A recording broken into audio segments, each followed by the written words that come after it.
मेरी 19 दे चुकी है, मैं 20 की कोशिश कर रहा हूँ कि 20 निकल जाए। Load is inversely proportional to mileage, मतलब जितना ज्यादा लोड उतनी कम माइलेज। इसको बोलूंगा यार, वीडियो बनाने में सच में बहुत मेहनत लगती है। एक लाइक और एक सब्सक्राइब करके जाइए।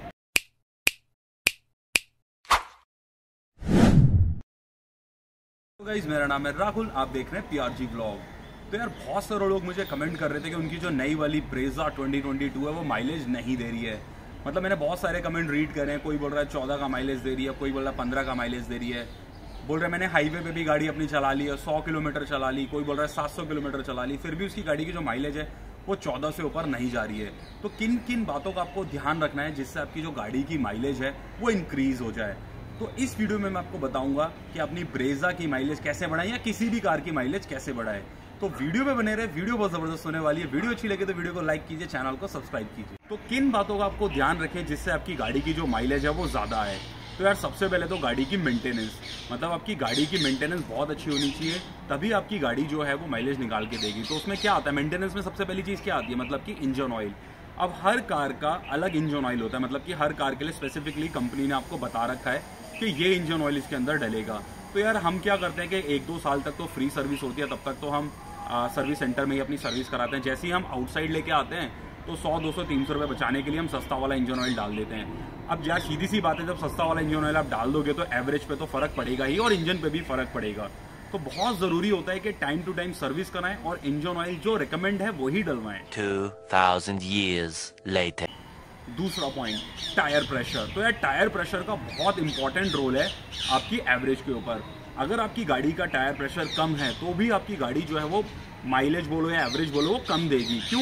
क्योंकि यार आइडियली जो कंपनी आपको बोलती है, जैसे ब्रेजा की आइडियली बोली जाती है कि 20+ का माइलेज क्लेम करती है, तो बहुत सारी चीज़ों को ध्यान में रख के बोलती है वो। जैसे टायर प्रेशर सबसे ज़रूरी चीज़ है, मतलब कि ओनली ड्राइवर गाड़ी को चला रहा है तो कितना टायर प्रेशर होना चाहिए, ड्राइवर प्लस को पैसेंजर है तो कितना प्रेशर होना चाहिए, ड्राइवर प्लस 3 मतलब कि ये 5 सीटर कार है तो 5 पैसेंजर हैं और डिग्गी में भी लोड है तो कितना एयर प्रेशर होना चाहिए। कैसे पता करें कि आपकी गाड़ी का जो आइडियल एयर प्रेशर है वो कितना होता है? तो आप अपने ड्राइवर साइड का गेट है, इसे आप ओपन करेंगे और राइट साइड में अगर आप आएंगे, यहाँ पे मैं इसको ओपन करता हूँ अपने गेट को,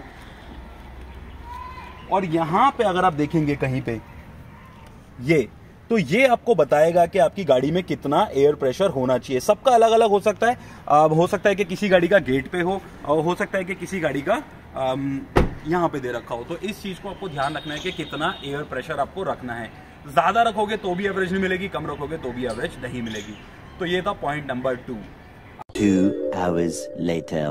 तो पॉइंट नंबर 3 है हमारा लोड, मतलब जितना ज्यादा लोड होगा आपकी गाड़ी के अंदर उतना ज्यादा आपकी माइलेज गिरेगी। मतलब कि load is inversely proportional to mileage, मतलब जितना ज्यादा लोड उतनी कम माइलेज। अब यार इसका ये मतलब तो है नहीं कि मैं हमेशा सिंगल ही चलाऊंगा।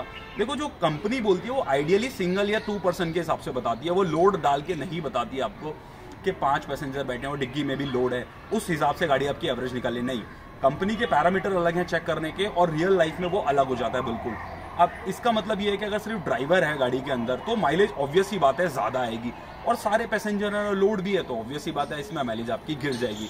तो इन चीज का भी आपको ध्यान रखना है कि जब भी आप माइलेज चेक कर रहे हैं तो कोशिश करिए 1 या 2 पर्सन ही हो तो भी आपकी गाड़ी के अंदर माइलेज अच्छी निकलेगी। सेम विद अगर आपने गाड़ी का अपना फुल करा रखा है टैंक, यानी कि जो पेट्रोल टैंक है या डीजल टैंक है जो भी है वो फुल करा रखा है, तो जब भी वो फुल होगा तो ऑब्वियस ही बात है गाड़ी के अंदर लोड आ जाएगा। तो अगर आपको रियल माइलेज को टेस्ट करना है तो कोशिश करिए कि आपकी गाड़ी का जो टैंक है वो हाफ हो। जब आपकी गाड़ी का जो पेट्रोल टैंक है वो हाफ होगा तो इसका मतलब वेट कम होगा, तो उस टाइम पे जो माइलेज आएगी बिल्कुल आइडियल माइलेज आएगी, एकदम परफेक्ट जो कंपनी क्लेम करती है वही आएगी। हो सकता है ज्यादा भी आ जाए, मेरी 19 दे चुकी है, मैं 20 की कोशिश कर रहा हूँ कि 20 निकल जाए। तो पॉइंट नंबर 4 ये है आपका driving style.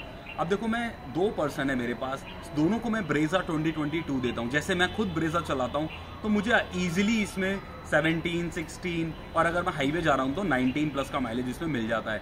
Same with other person चलाएगा तो वो इसमें 14, 15, 13 का माइलेज लेके आएगा। तो फर्क क्या भाई, गाड़ी तो सेम है, माइलेज क्यों कम हो रहा है? भाई ड्राइविंग स्टाइल पे बहुत ज़्यादा डिपेंड करती है आपकी माइलेज। मतलब कि आप बहुत तेज़ी से एक्सेलरेशन को देते हैं, बार बार ब्रेक लगाते हैं, बार बार क्लच पैडल को प्रेस करते हैं, इन सब चीज़ों से भी माइलेज आपकी गिरती है।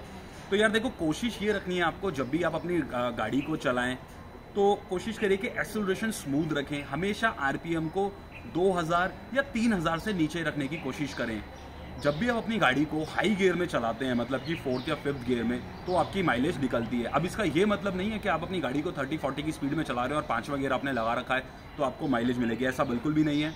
माइलेज आपकी निकलती है 60 से ऊपर जाके, जब 70, 80, 90 इस बीच आप अपनी गाड़ी को चलाते हैं, कांस्टेंट स्पीड में चलाते हैं, हाई गियर पे चलाते हैं, तो ही आपकी माइलेज निकलती है। अब यहाँ पे ऐसा भी नहीं है कि मैं 120, 140 अपनी स्पीड चला रहा हूँ, 5वां गियर लगा रखा है, कांस्टेंट चल रहा हूँ, तो भी माइलेज नहीं मिलेगी, क्योंकि उस टाइम पे आप बहुत तेज चल रहे हैं, वो भी नहीं चल रहा है, बहुत स्लो भी नहीं चल रहा है और बहुत फास्ट भी नहीं चल रहा है।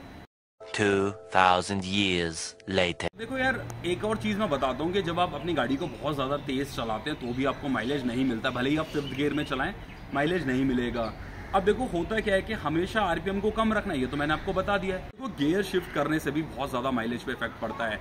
देखो ऑब्वियस सी बात है यार, 1st गियर में गाड़ी स्टार्ट करते हैं, जैसी थोड़ी सी गाड़ी आगे बढ़ती है 2nd गियर लगा देते हैं, लेकिन 2nd गियर हम क्या करते हैं कि यार चलाते हैं, 40-50 की स्पीड आ जाती है, तब तक 2nd गियर को रखते हैं, 60 पे आते हैं तो 3rd गियर लगाते हैं, 80 पे आते हैं तो 4th लगाते हैं, और 100 या 100+ होती है तो 5th गियर को डालते हैं, जिससे हमारी गाड़ी की जो स्पीड निकले। बट ऐसा नहीं करना है आपको, कोशिश ये रखनी है कि 60 से 80 के बीच में ही आपका 5th गियर लग जाना चाहिए।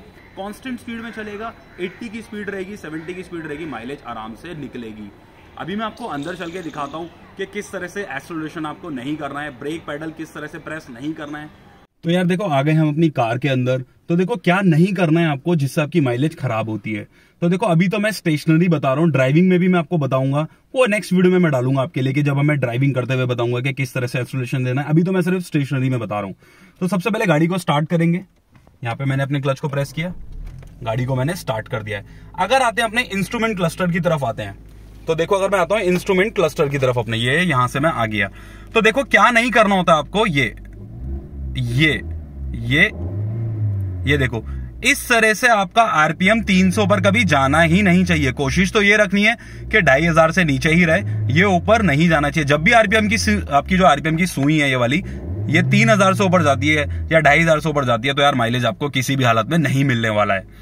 तो यार इन चीजों का आपको ध्यान रखना है बहुत अच्छे तरीके से, बहुत जरूरी है इन चीजों का ध्यान रखना, तभी आप अपनी गाड़ी की माइलेज को निकाल सकते हैं। देखो ये मेरे हिसाब से ये सारी कंप्लीट डिटेल है जो मैं यूज करता हूँ माइलेज निकालने के लिए, कि मेंटेनेंस जरूरी है, टायर प्रेशर जरूरी है, लोड कितना है गाड़ी पे जरूरी है, और क्या कहते हैं अपने गियर शिफ्टिंग, एक्सेलरेशन में बहुत फास्ट नहीं करता हूँ। यार इन सब चीज़ों का आप भी ध्यान रखेंगे तो मुझे लगता है आपकी भी गाड़ी ईजिली माइलेज निकाल के देगी। तो जब भी आप अपनी गाड़ी का माइलेज टेस्ट करें तो इन चीज़ों का खास ध्यान रखें जो भी मैंने आपको वीडियो में स्टार्टिंग में बताया है। तो होपफुली वीडियो आपको अच्छी लगी होगी। वीडियो अच्छी लगी तो वीडियो को लाइक कीजिए, शेयर कीजिए, कमेंट कीजिए, मैं आपके हर कमेंट पर रिप्लाई करता हूँ। और एक चीज़ फिर से बोलूँगा यार, वीडियो बनाने में सच में बहुत मेहनत लगती है, एक लाइक और एक सब्सक्राइब करके जाइए।